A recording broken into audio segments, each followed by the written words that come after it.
안녕하세요. 억울한 사람이 없는 정의로운 세상을 위한 험요한TV의 험요한입니다. 오늘은 이집트에 대해서 한번 말씀드려 보겠습니다. 우리가 이집트 역사를 잘 모르죠. 별 관심이 없습니다. 근데 이집트 학이라는 것이 있을 정도로 이집트의 역사는 오래됐습니다. 우리가 알고 있는 중국의 역사보다도 더 오래됐고, 나아가서 서양 문명의 근본이라고 하는 그리스, 로마 문명보다도 더 오래된 역사를 가진 곳이죠. 우리야 단군 신화가 기원전 2333년이라고 이야기를 합니다만, 이집트는 그보다도 더 전인 기원전 3400년경에 나일강을 따라서 남북으로 되어 있던 왕조를 통일한 멤피스 왕조가 들어섰다고 합니다. 기원전 3400년, 훨씬 오래된 거죠. 이집트는 하도 역사가 오래되다 보니까 이걸 분류하는 사람들이 고왕국, 중왕국, 신왕국 이렇게 나누었습니다. 근데 그 신왕국이라 하는 것도 기원전 525년에 페르시아가 쳐들어와서 멸망시킬 때까지 역사를 이야기합니다. 우리 삼국시대 한번 예를 들어 볼까요? 고구려라 하면은 기원전 37년, 백제는 기원전 18년, 신라는 기원전 57년입니다. 가야도 기원전 37년이나 18년 이런 설이 있습니다만 확정된 것이 아니죠. 여하튼 전부 기원전 100년 안쪽의 이야기지만, 이집트는 고, 중, 신 왕국을 해서 기원전 525년까지를 해도 그만큼 역사가 많다는 것이죠. 이집트 관광의 상징으로 되어 있는 기자의 쿠프 왕의 피라미드, 큰 피라미드가 사막 위에 있죠. 이거는 고왕국의 작품입니다. 그 고왕국이 무너지고 중왕국이 나일강의 상류 쪽으로, 그러니까 카이로가 있는 하류에서 상류 쪽으로 더 올라가서 지금은 룩소르라고 이야기를 하는데, 그때 이름은 테베라고 이야기를 했습니다. 테베에서 중왕국을 만든 것이 기원전 2000년경의 이야기입니다. 정말 오래됐죠. 그리스 아테네와 쌍벽을 이루면서 싸웠던 테베라는 도시가 있죠.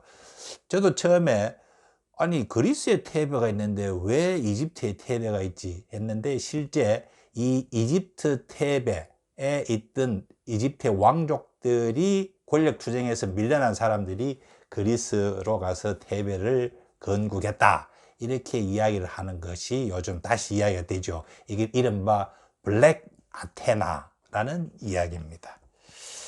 이집트를 이스라엘이나 시리아 쪽 사람들이 침입해 들어갔습니다. 그 이후에. 그래서 이집트를 점령하고 다스린 적이 있는데, 이걸 우리 역사적으로는 힉소스 왕국이라고 합니다.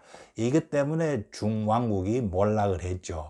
근데 이 힉소스 왕국을 몰아냈습니다. 결국은 무력으로 몰아내고 새로운 체제를 확립한 것이 이제 신왕국이라고 합니다. 이제 왕조 구분을 할 때 이집트는 18왕조에 해당하는데, 이때 아주 번성의 기틀을 닦았습니다. 그게 언제냐? 기원전 1580년도 이야기입니다. 그 시절에 이집트는 대단했습니다. 이쪽 이스라엘, 시리아까지 올라오고, 남쪽은 수단, 이디오피아 이렇게 광대한 제국을 만들었죠. 이렇게 큰 이집트를 다스리면서 그 나라의 국력, 또 위용, 이런 모습, 그 다음에 나라를 어떻게 다스렸는가 하는 거는 지금 나일강 상류에 있는 룩소르에 있는 하트셉수트 장제전, 그 여왕이었죠. 하트셉수트의 장제전, 또 왕가의 계곡, 왕들의 시신이 41기 이상 묻혀 있다는 그 왕가의 계곡에 있는 유물들, 그리고 카르나크 신전이나 룩소르 신전 등에서 발굴된 여러 가지 유물, 그리고 상형 문자 기록을 통해서 알 수가 있습니다. 당시 왕이 이집트를 어떻게 다스렸을까요? 궁금하죠? 상당히 그 번창한 제국이었으니까. 그 상형 문자를 학자들이 열심히 연구를 해서 판독을 했습니다. 그래서 그거를 우리가 읽을 수 있도록 번역해 놓은 거를 읽어보면은 빙그레 웃음이 나옵니다. 제가 한번 읽어 드릴게요. 왕으로부터 신임을 받고 임명된 재상이나 판사, 관리들. 지금 우리 그대로 다 이해가 되죠? 왕이 대통령으로만 바꾸면 됩니다. 왕으로부터 신임을 받고 임명된 재상이나 판사, 관리들은 이렇게 쓰여 있답니다. 공정하게 판결하며 두 당사자를 모두 만족시켜서 보내라. 참 요즘 들어도 맞는 말이죠. 비천한 사람들보다 신분이 높은 사람들에게 우선권을 주지 마라. 그리고 억압받는 사람들을 보상해 주어라. 그게 속속 들어오는 말 아닙니까? 공이 아는, 그러니까 이 재상이 아는 사람은 모르는 사람처럼 여기고, 가까운 사람은 먼 사람처럼 여긴다면은 크게 성공할 것이다. 맞죠? 가까운 사람이라고 잘못하다가 혼나죠. 또 열심히 일하는 양심적인 관리라는 평판을 원한다. 이렇게 이야기들이 서 있답니다. 이런 직무 기록 및 임관 기록들이 무덤이나 신전 벽 위에 새겨지고 채색되어서 지금도 볼거리로 존재하고 있습니다. 이게 언제냐? 무려 기원전 1500년대 이야기입니다. 번영기의 이집트는 왕이나 법원의 일시적인 기분에 좌우되지 않고 정의와 휴머니티의 원칙을 구현하고 오랫동안 높은 평가를 받아온 법에 따라 다스렸다는 것이죠. 요즘 말로 뭐죠? 법치주의가 확고했다는 말입니다. 그러니까 이집트가 번영을 구가했다는 거죠. 그때는 참 사람 사는 모습이 우습다 하는 이런 느낌이 듭니다. 무슨 권력이 천년만년 갈 것 같이 그렇게 사람들이 나대고 살지만 결국 모든 사람들이 추구하는 것은 다람쥐 쳇바퀴 돌듯 똑같다는 그런 느낌이 들지 않습니까?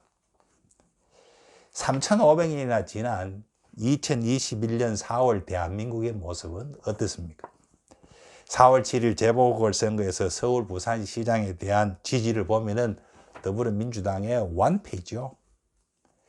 제가 정책을 연구하다 보면 항상 말씀드립니다만 항상 성공한 정책은 정책의 원인 분석이 성공했기 때문입니다.